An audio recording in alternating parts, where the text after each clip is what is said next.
할렐루야. 하루를 시작하는 이 시간에 하나님의 말씀으로 우리를 새롭게 하시는 하나님의 은혜와 은총이 성도 여러분들에게 충만하시기를 축원합니다.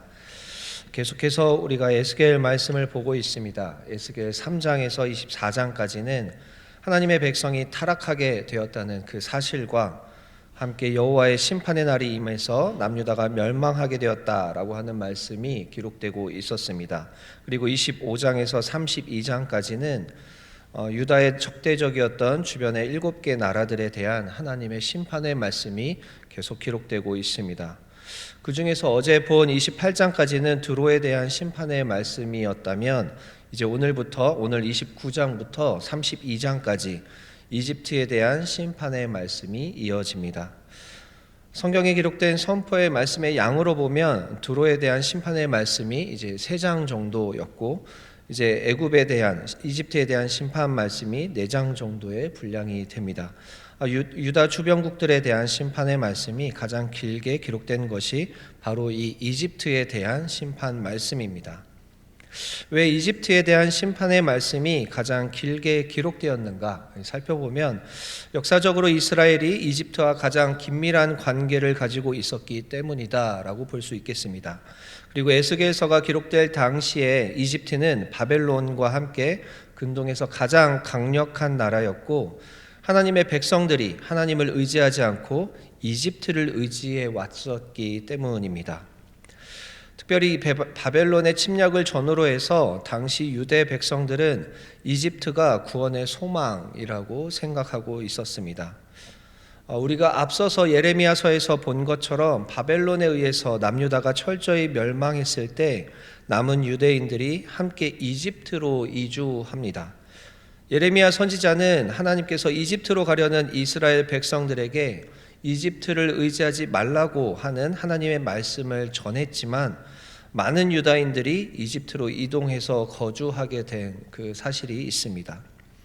오늘 에스겔 29장의 이집트에 대한 심판의 말씀을 통해서 유대 민족들이 하나님보다 더 의지했던 이 이집트가 하나님의 공의로운 심판으로 멸망할 것이라는 내용을 선포하시면서 하나님을 버리고 이집트를 의지하는 것이 얼마나 어리석은 일인지 알게 하십니다.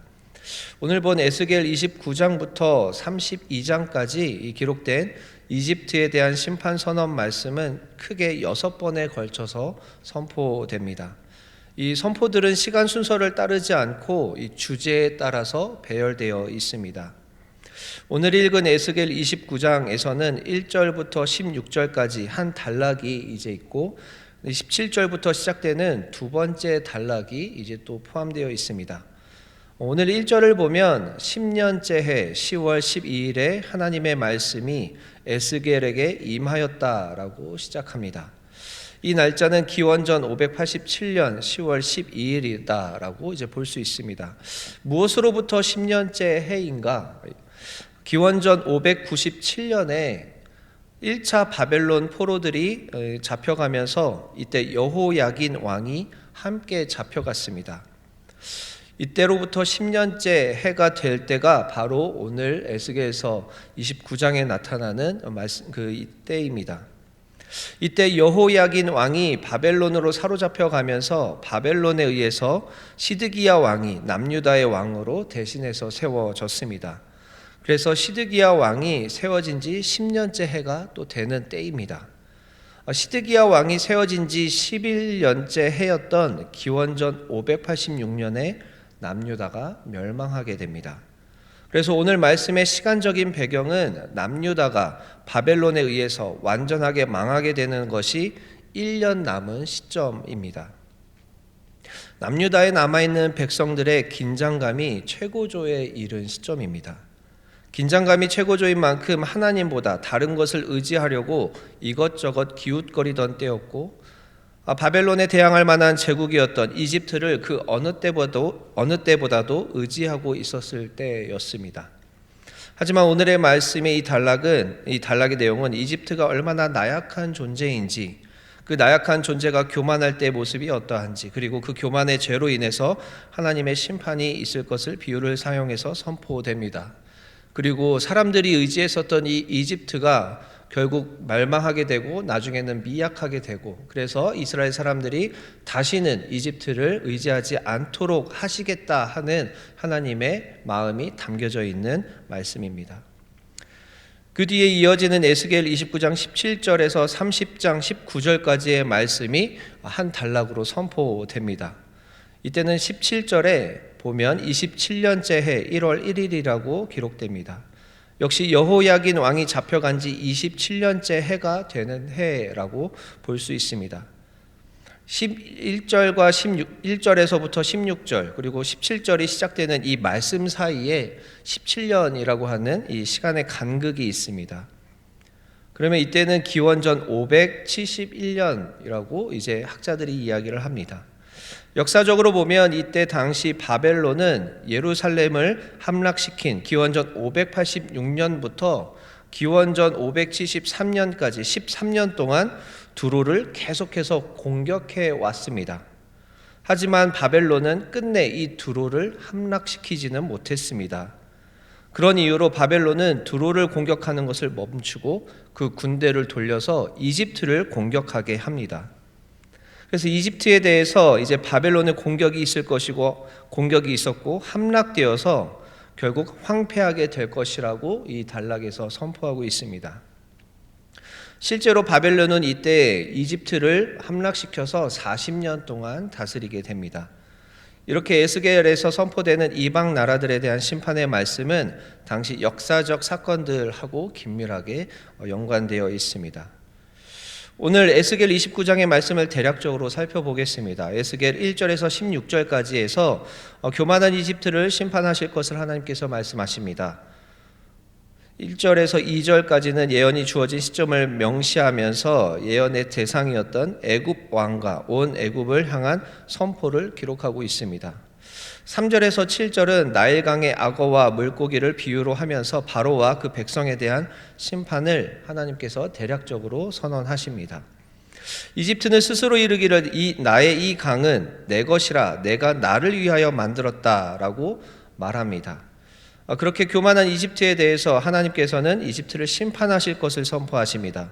이집트를 심판하는 것을 모든 사람이 보게 하시면서 이집트인들 뿐만이 아니라 이집트를 의지했던 모든 사람들이 이 이집트가 의지할 만한 대상이 아니라 여호와 하나님만 의지할 만한 분이시다라는 사실을 보이시겠다라고 하는 것이 하나님의 목적입니다. 유다 사람들은 이집트를 하나님처럼 의지하는 사람들이었습니다. 오늘 말씀에서 그들이라고 불리는 이 유다 사람들이 손으로 이집트를 잡으나 부러져서 그들의 어깨가 찢어질 것이라고 하십니다. 또한 이 사람들이 이집트의 위세를 의지했을 때 그 나라가 부러져서 결국 그 이집트를 의지했었던 그들의 허리가 흔들리게 하실 것이고 이집트가 황무지가 되게 하실 것이라고 말씀하십니다. 하나님께서 이집트를 심판하시는 것은 이 사건을 목격하게 되는 모든 사람들이 이집트가 의지할 만한 대상이 아니라 하나님이 주권자 되시는 것을 알게 하려는 목적이 있습니다. 하나님은 사실 이전에도 이스라엘 백성들에 대해서 이집트를 의지하지 말라고 몇 차례 경고하셨습니다. 하지만 이스라엘 백성들은 하나님의 경고를 듣지 않았습니다. 오늘 본문의 마지막 부분에서 하나님은 이집트를 40년 동안 황폐하게 하신 이후에 남유다와 같이 그 이후에 흩어진 이집트 사람들을 모아주실 것을 약속해 주십니다. 역사적으로 보면 이 기간은 바벨론 왕 느부갓네살이 이집트를 정복한 때로부터 페르시아가 바벨론을 정복할 때까지의 기간을 뜻합니다. 당시 강대국이었던 바벨론이 주변 나라들을 다 정복했지만 뒤이어서 등장하는 페르시아라는 바사라고 하는 거대 제국에 의해서 이 바벨론이 망하게 됩니다. 그리고 이 페르시아는 이집트에 대해서 바벨론과는 다른 정책을 사용합니다.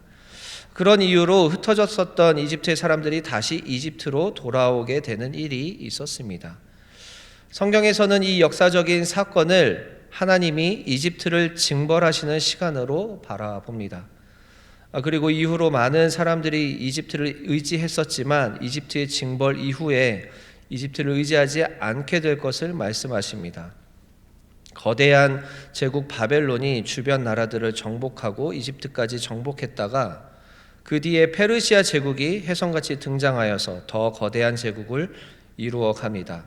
여러 나라들이 등장했다가 사라지는 이 역사를 바라보면서 우리는 역사의 사건을 통해서 하나님이 모든 역사를 주관해 가신다라는 것을 발견할 수 있습니다. 오늘 본문 말씀을 통해서 하나님께서는 우리에게 한 가지 메시지를 주십니다. 그것은 하나님 대신 다른 것에 소망을 두면 그 결과는 절망뿐이다라는 것입니다. 하나님 대신에 다른 것에 소망을 두면 그 결과는 절망뿐입니다. 우리가 앞서서 예레미야서에서 보았듯이 유다는 이집트를 의지하지 말라는 하나님의 경고에도 불구하고 이집트를 의지했었습니다. 유다 백성들은 하나님의 백성들이기에 눈에 보이는 이집트가 아니라 생명의 근원이 되는 하나님을 의지해야 했었습니다. 하나님의 징계를 받는 상황에서 이 유다 사람들은 살 길을 찾아 나서기 이전에 하나님께 회개하는 시간이 필요했습니다. 하지만 유다의 백성들은 바벨론의 지배를 받게 되자 그것이 하나님의 징계라는 것을 받아들이지 못하고 자기 나름의 해결 방법으로 이집트로 가는 것을 선택합니다. 하나님께서는 유대 백성들이 의지했던 이집트를 심판하시면서 유대 민족들이 무엇을 의지해야 했는지 깨닫게 하시려고 합니다. 오늘을 살아가는 우리도 눈에 보이지 않는 하나님을 의지하기보다 눈에 보이는 것들을 더 의지하면서 살아갑니다. 당장 의지가 되는 재정이나 당장 의지가 되는 사람이 가진 능력, 당장 의지가 되는 내 주변의 사람들이나 인맥을 의지할 때가 있습니다. 그런 모든 것들은 사실 우리에게 다 이집트로 작동합니다. 위기가 왔을 때에 오히려 하나님을 바라보고 나의 자리를 정돈하고 하나님과의 관계 설정을 다시 해야 합니다. 이스라엘 백성들은 하나님과의 관계 설정에 실패했습니다. 하나님의 백성으로서 거룩한 민족 제사장 나라의 자리를 지키지 못했습니다. 이스라엘은 그 문제에 대해서 하나님께 고백하고 회개하고 원래 자리로 돌아와야 했습니다. 하지만 이스라엘 백성들은 그때 돌이키지 않고 오히려 이 문제를 회피하고 이집트를 문제 해결의 방법으로 선택하는 모습을 보여줍니다. 우리도 오늘날 그 당시에 이스라엘 사람들과 다르지 않은 선택을 할 때가 참 많이 있습니다. 눈에 보이는 재정을 의지하면서 살아가는 사람들이 있습니다. 그래서 재정이 넉넉하다고 느껴지면 하나님이 필요 없어집니다. 재정이 넉넉하지 않다고 느껴지면 하나님의 도움으로 재정이 넉넉해지기를 구합니다. 하나님의 공급과 하나님의 채우심을 구하는 것보다 내가 내 눈으로 확인하고 내가 통제할 수 있는 이 재정이 넉넉해지는 것을 더 구하게 되는 것입니다. 그리고 재정이 넉넉했을 때 내 마음이 평안함을 느낍니다. 눈에 보이지 않는 하나님과의 관계에서 내가 안정감을 느끼는 것이 아니라 눈에 보이는 재정이 넉넉해지니까 내 마음이 안정감을 느낀다면 이것은 하나님과의 관계 설정이 실패한 것입니다. 자신이 가진 능력을 의지하면서 살아가는 사람이 있습니다. 자신의 능력이 충분하다고 생각되면 자신의 능력으로 모든 문제를 해결할 수 있을 것처럼 자신감으로 충만해집니다. 자신의 능력이 충분하지 않다고 느껴지면 겸손하게 하나님을 찾아야 할 것입니다. 하지만 능력이 문제 해결에 가장 중요하다고 여기는 사람은 자신의 능력을 키우기 위해 하나님을 바라보는 시간보다 자신의 능력을 개발하는 데에만 몰두합니다. 자신의 주변의 인맥을 의지하면서 살아가는 사람도 있습니다. 주변의 인맥이 자신을 보호해 준다고 생각합니다. 주변에 든든한 사람들이 있는 것으로 안정감을 느낍니다. 그래서 주변의 사람들에게 인정받기를 원하면서 살아가고 주변 사람들의 눈치를 보면서 살아갑니다. 그러다가 정작 문제 상황 앞에서 주변 사람들이 등 돌리는 것을 경험하게 됩니다. 혹은 특별한 문제가 없어도 주변 사람들의 눈치를 보면서 그들의 인정을 추구하는 사람은 결국에는 자신을 돌아보지 못해서 늘 불안하게 사람들의 눈치를 보는 인생으로 전락하게 됩니다.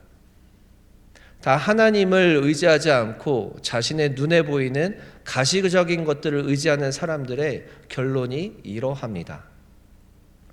하지만 우리가 이집트와 같은 우리 눈에 보이는 것을 의지하지 않고 우리의 생명의 근원이 되는 하나님을 의지하면서 살아갈 때 우리는 재정보다 풍성한 하나님을 경험하게 되고 우리의 능력보다 더 크신 하나님의 능력을 경험하게 되고 사람들보다 더 든든한 뒷배가 되시는 하나님을 경험하게 됩니다.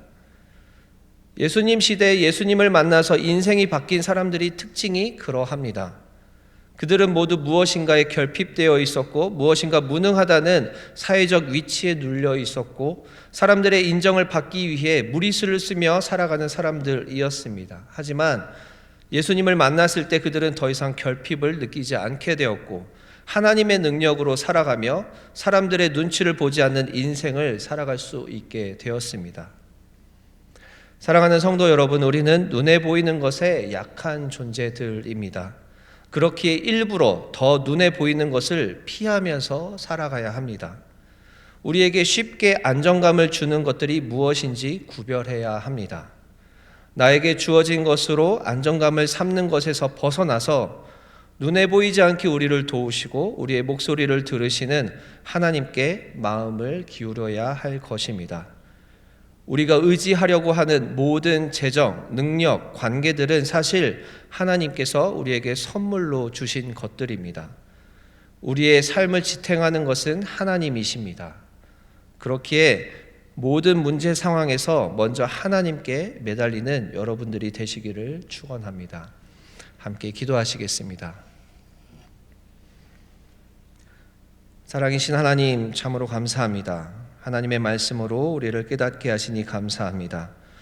오늘 에스겔의 말씀을 통하여 우리가 의지해야 하는 것은 이집트가 아니라 하나님이심을 다시 알게 하시니 감사합니다. 그러나 하나님, 우리는 연약한 사람들이라서 당장 우리 손에 쥐어지는 것을 추구하면서 살아갑니다. 나의 뜻을 펼칠 수 있는 재정, 지혜, 능력, 사람들, 건강, 이 모든 것들이 사실 하나님께서 주신 것이라는 것을 우리가 알 수 있게 인도하여 주시옵소서. 우리의 삶이 하나님의 토대 위에서 가능하다는 것을 늘 실감하면서 살 수 있도록 인도하여 주시옵소서. 연약하고 죄가 많은, 그래서 자격이 없는 우리를 택하여 주셔서 이 늪과 같은 죄로부터 구원해 주시니 감사합니다. 우리가 하나님 안에서 많은 은혜와 은총을 누리게 하시니 감사합니다. 자격 없는 우리에게 하나님의 구원의 복음, 십자가의 복음, 하나님 나라의 복음을 주셔서 함께 하나님 나라를 세워갈 수 있는 역할과 사명을 주시니 감사합니다. 하나님, 우리가 하나님께 받은 은혜와 복을 기억하면서 우리에게 맡겨주신 역할과 사명을 다할 수 있도록 늘 함께하여 주시고 힘과 용기와 지혜를 더하여 주시고 성령 충만할 수 있도록 인도하여 주시옵소서. 그래서 하나님, 우리가 많은 사람들을 살리고 생명을 살리는 역할과 사명을 감당할 수 있도록 인도하여 주시옵소서. 우리 주님의 권속들 가운데에 여러 가지 문제를 안고 하나님께 나아가는 자녀들이 있습니다. 간절한 기도의 제목들을 하나님께서 들어 주시옵소서. 건강의 문제로 하나님께 나아가는 주님의 자녀들 하나님께서 기억하여 주시옵소서. 무엇보다도 마음을 붙들어 주시옵소서. 포기하지 않도록 인도하여 주시옵소서. 함께 간호하고 있는 가족들에게도 힘을 더하여 주시옵소서. 하나님의 능력을 구하게 하여 주시옵소서. 하나님께서 온전케 하여 주시고 회복시켜 주시고 하나님의 살아계심을 경험할 수 있도록 인도하여 주시옵소서. 재정의 문제로 하나님 씨름하고 있는 주님의 자녀들이 있습니다. 모든 것을 주시는 것이 하나님이십니다. 채워주시는 그 하나님을 경험할 수 있도록 인도하여 주시옵소서. 하나님, 우리가 관계의 문제들 가지고 씨름하는 자녀들이 있습니다. 하나님, 모든 문제의 해결점은 하나님이십니다. 하나님의 말씀이 문제 해결의 원칙입니다. 하나님, 그러한 지혜를 우리 모두에게 허락하여 주셔서 하나님의 방법과 방식대로 했을 때 모든 관계의 문제들이 해결되는 것들을 우리가 경험할 수 있도록 하나님이 인도하여 주시옵소서. 하나님, 차마 남들에게 말하지 못하는 은밀한 가정의 문제들이 있습니다. 하나님만이 우리의 마음을 알고 계십니다. 그러냐 하나님, 우리의 기도를 들으시고 하나님께서 우리 가정의 주인이 되어 주셔서 하나님, 가정이 온전히 하나님 앞에 나아가는 온전한 가정들이 될 수 있도록 인도하여 주시옵소서. 하나님, 그렇게 우리 모두에게 역사해 주셔서 하나님의 살아계심을 경험하게 하시고 결국 우리가 의지해야 할 것이 하나님인 것을 깨달을 수 있도록 인도하여 주시옵소서. 또한 하나님께 돌아와야 할 많은 영혼들 있습니다. 하나님께서 속히 돌아올 수 있도록 인도하여 주시옵소서.